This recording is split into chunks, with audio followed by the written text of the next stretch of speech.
Começa agora Crepúsculo da Lei, uma abordagem crítica do direito.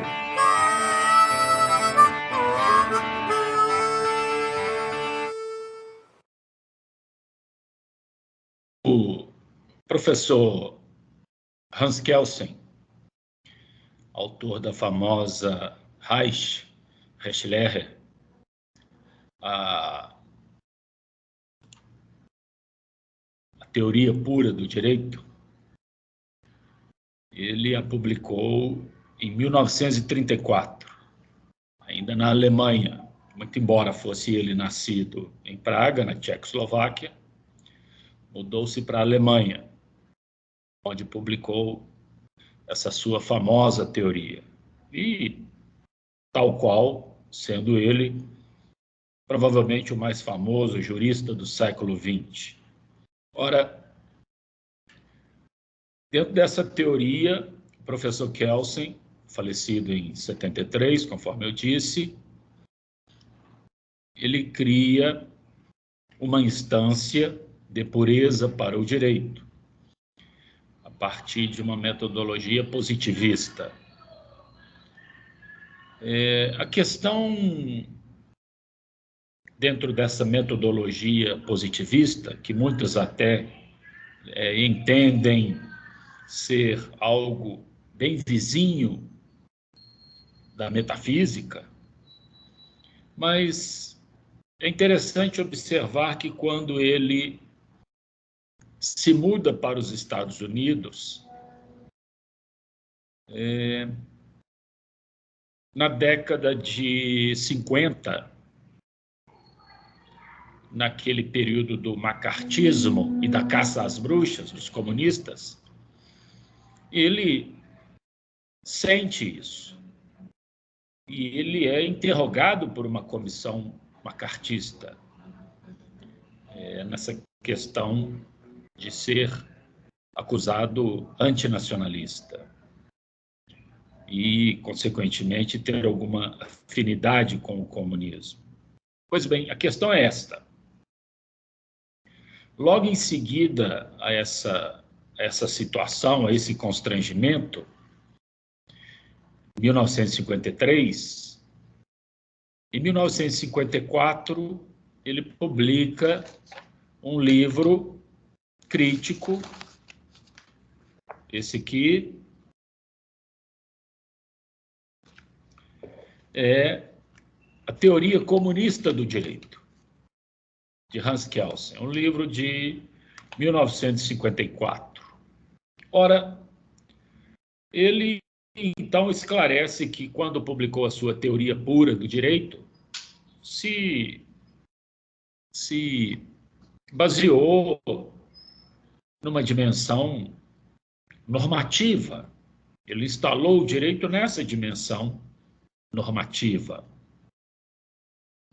E a crítica que ele faz à teoria comunista do direito, depois que ele fala de Lenin, depois que ele fala de Marx, depois que ele fala de Pasucanes, enfim, ele faz um apanhado de autores ligados à teoria comunista e vai concluir que a teoria comunista do direito, fundamentalmente aquela vinculada à União Soviética, é uma teoria ligada à política.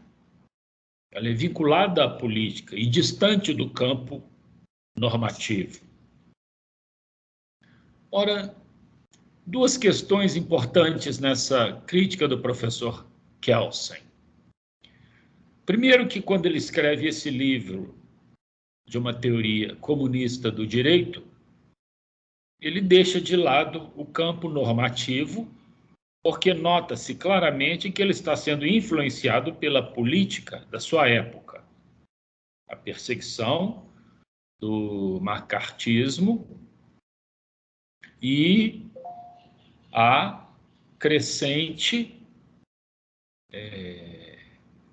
o crescente Estado soviético, que se constituía na época uma ameaça aos Estados Unidos.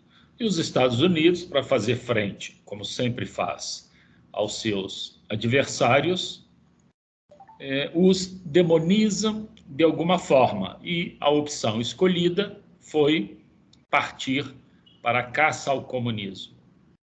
Então vejam que o professor Kelsen, ao escrever sobre o direito comunista, abandonou a sua vertente normativa. Ele se viu numa situação política ao ponto de fazer uso dela para escrever. Portanto, ele simplesmente confirma a tese comunista de que o direito está ligado à política. Não há como discutir o direito sem um contexto político. Toda teoria jurídica é uma teoria política. Vou repetir. Toda teoria jurídica é, antes de tudo, uma teoria política.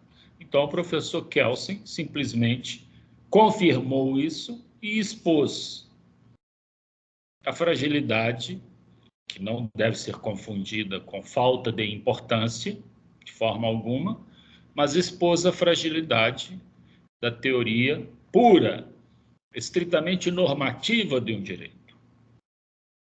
Ninguém precisa de um direito puro. As pessoas precisam de um direito político, dentro de uma situação política e, fazendo uso de uma análise marxista, as pessoas precisam do direito no campo materialístico, uma teoria material, um materialismo jurídico, para que ele possa servir a quem sofre da opressão. Talvez um direito estritamente normativo, quase que metafísica, possa atender bem quem não precisa dele. Mas quem precisa do direito e sofre de uma opressão, precisa, evidentemente, de uma abordagem materialista desse direito. E, para concluir, fazendo uma alusão a Max Weber.